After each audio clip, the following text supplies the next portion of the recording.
தமிழகத்தில் வடகிழக்கு பருவமழை தொடங்கியதாக சென்னை வானிலை ஆய்வு மையம் தெரிவித்துள்ளது.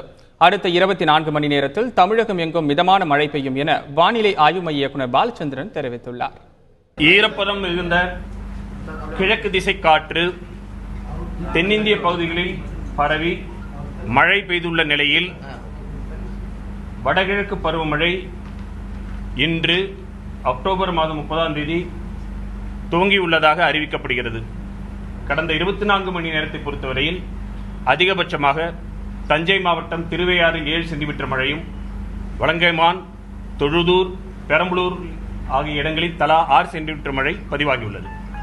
அடுத்து வரும் 24 மணி நேரத்தை பொறுத்தவரையில் தமிழகத்தில் அநேக இடங்களில் மிதமான மழை பெய்யக்கூடும். சென்னையை பொறுத்தவரையில் இடைவெளி விட்டு சில முறை மிதமான மழை பெய்யக்கூடும். கடந்த ஆண்டை விட இந்த ஆண்டு மிக கனமழை பெய்ய வாய்ப்பு இல்லை என வானிலை ஆய்வு மையம் தெரிவித்துள்ளது. நடப்பு ஆண்டில் 39 முதல் 44 சென்டிமீட்டர் வரை மட்டுமே மழை பெய்யும் என வானிலை ஆய்வு மைய இயக்குநர் பாலச்சந்திரன் தெரிவித்தார்.